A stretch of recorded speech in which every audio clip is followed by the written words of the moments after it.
This is Garis, Masculist, MGTOW flyers, that is, 2-3-page essays on the themes of masculism and MGTOW, written by and read aloud by Prof. Dr. Hugo de Garis.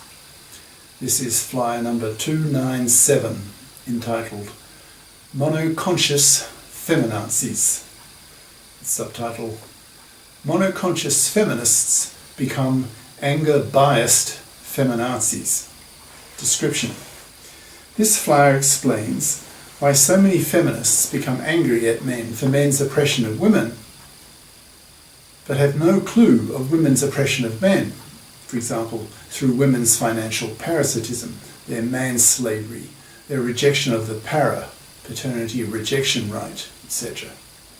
Once these monoconscious feminists, who have had their feminist consciousness raised, but not their masculist consciousness raised, do become conscious that gender oppression is a two-way street, then they tend to lose their anger bias, because they learn that women oppress men badly too, especially with their fluffy parasitism. Raising the consciousness level of women regarding women's oppression of men has a sobering effect on them, causing them to be less feminazi and more feminist and female masculist as they become bi-conscious. Now the flyer itself. So I centre it more. Getting bloody grammarly ads. Okay. Monoconscious Feminazis. Subtitle: Monoconscious Feminists Become Anger-Biased Feminazis, by Prof. Dr. Hugo de Garis. Email: profhugodegaris@yahoo.com. Website: profhugodegaris.wordpress.com.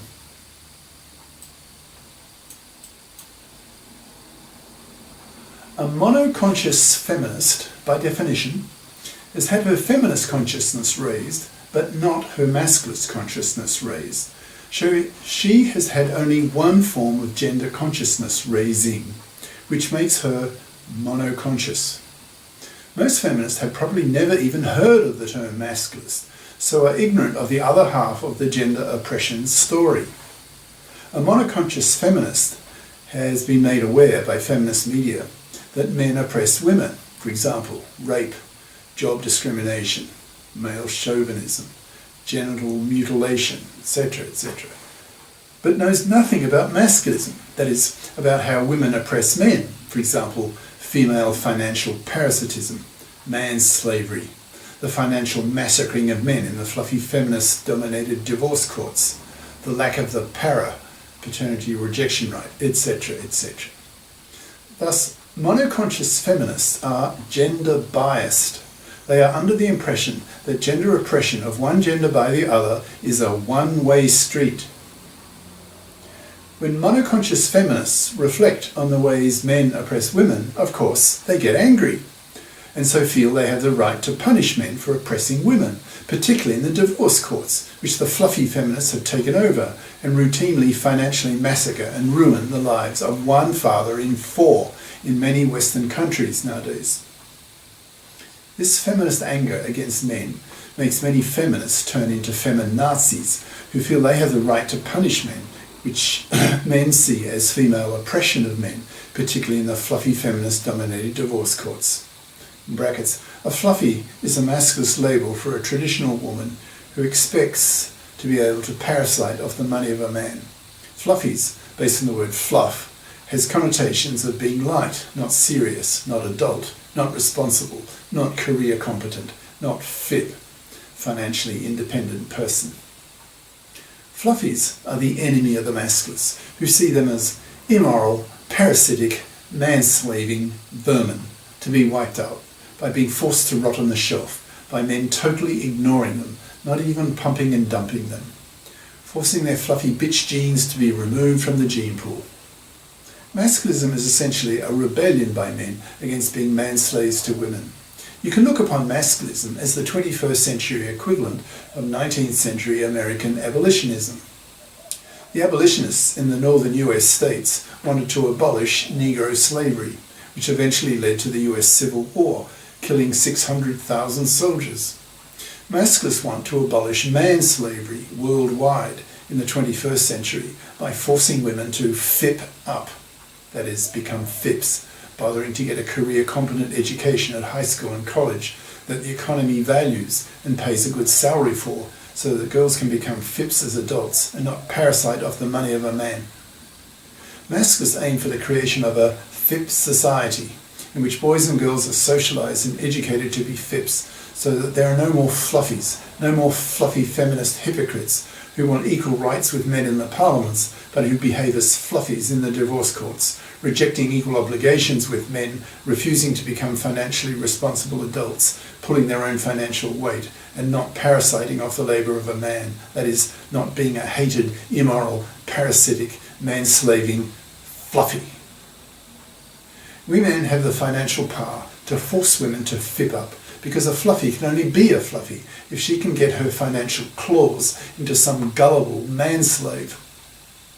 But thanks to the rise of the Masculist and MGTOW movements, it's men going their own way, that is, men who are reacting to the toxicity of the divorce courts taken over by the fluffy feminists, making marriage such a shitty deal for men that in many countries now 2/3 of young men under 35 refuse to marry, refuse to have kids, and spend their money on themselves.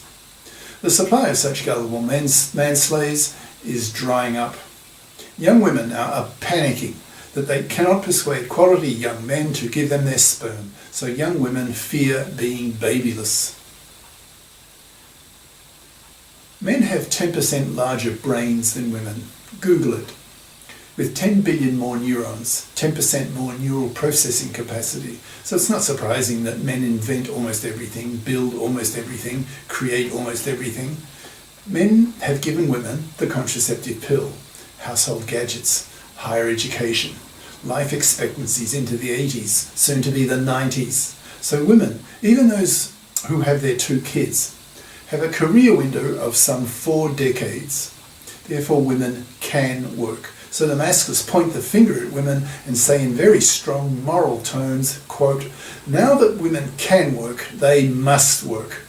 Anything else is parasitism of the labour of men, and hence is manslavery, a moral abomination, rousing real hatred in Masculists towards fluffies and fluffy feminists." End quote. A fluffy feminist is a feminist who knows nothing about masculism, who is monoconscious, who still has traditional expectations of men, namely seeing men as cash machines who exist on this earth to pay for women to have babies. This expectation of women towards men is deeply ingrained, including most feminists, and is an attitude that the Masculists and MGTOWs are destroying by refusing to be manslaves to parasitic fluffies. With the rise of the MGTOW and Masculist movements, both are branches of the general men's lib movement, fluffies are increasingly being forced to rot on the shelf. Men refuse to be manslaves to fluffies.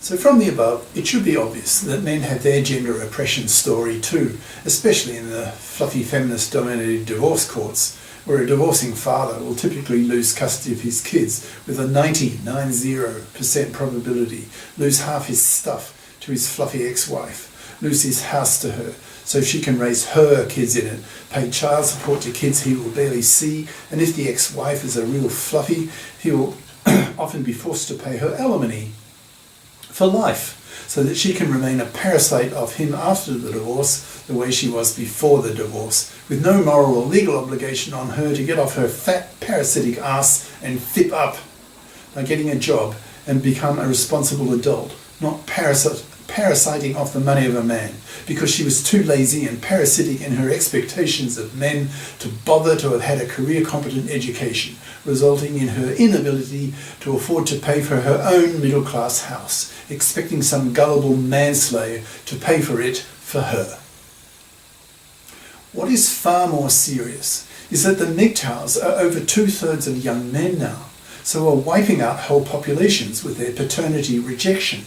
If the young generation reproduces only 1/3 of its number, then over a century, that's 4 generations, that is 1/3 of a third of a third of a third, is about 1%, and the other 99% die off, thus wiping out the population.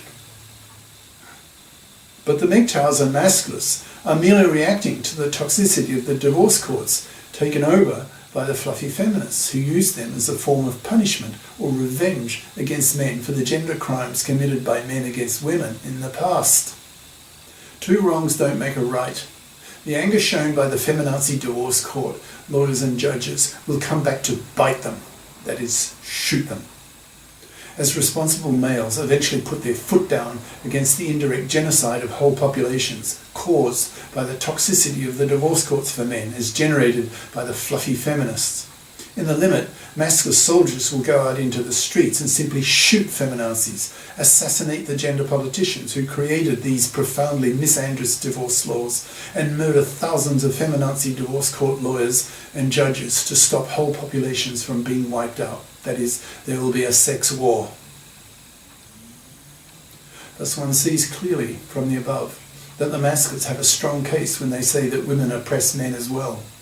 The problem is that Western countries have been so brainwashed by feminist rhetoric over the past half century that it's virtually taboo in these countries for masculists to criticize women.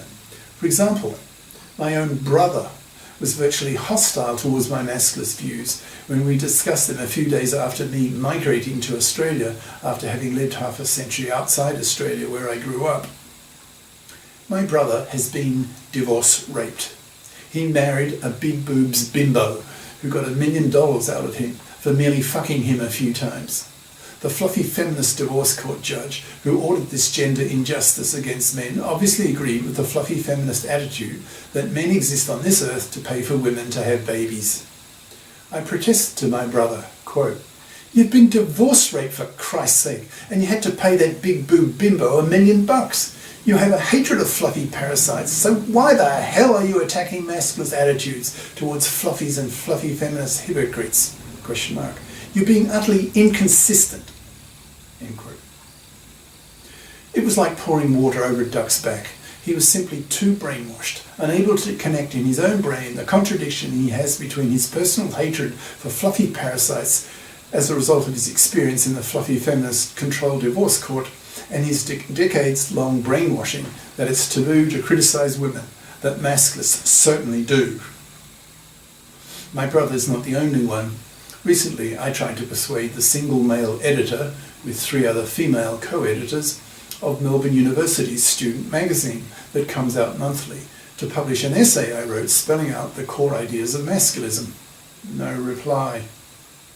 I sent the same article to the 3 female editors, pitching to them that it was in women's self-interest to vote with men to mend fair gender laws. Otherwise, the masculists and MGTOWs will continue their rejection of marriage and paternity, forcing these women to be babyless, which will drive them crazy.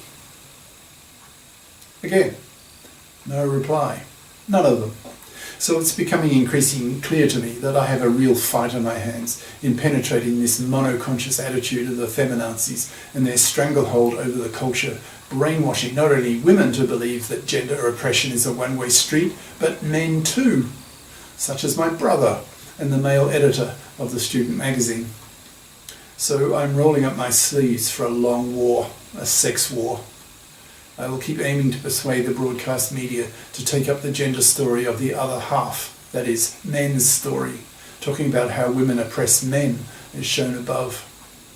It's my experience that when an angry feminazi, who is strongly monoconscious and hence anger biased against men, is confronted by an even angrier masculist who harangues her to her face with real male venom, with a level of verbal aggression that women usually cannot muster, given men's high testosterone levels, making men a lot more aggressive, a lot fiercer than women. So women usually shut up when they learn that women oppress men too.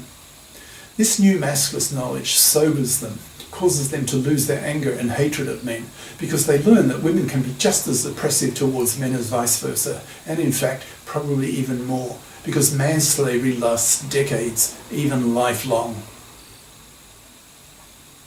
Thus men have a new tool now, a new label that they can hurl at the feminists, accusing them of being monoconscious feminazis, ignorant of the ways women oppress men, and hence do not have the right to be angry at men for the ways men oppress women.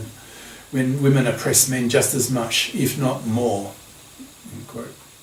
So when a masculist confronts an anger-biased feminist, he can blow her away with the accusation of being a monoconscious feminazi. Women will have to get used to being confronted by angry masculists who lash out with verbal violence against the anger bias of feminazis.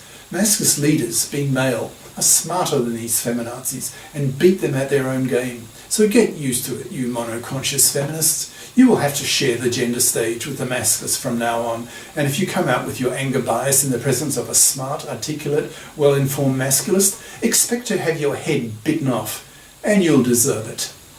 Cheers. Prof. Dr. Hugo de Garis. Email profhugodegaris@yahoo.com. Website profhugodegaris.wordpress.com. Any comment contains links to 300 YouTube masculist essays/videos. Ciao.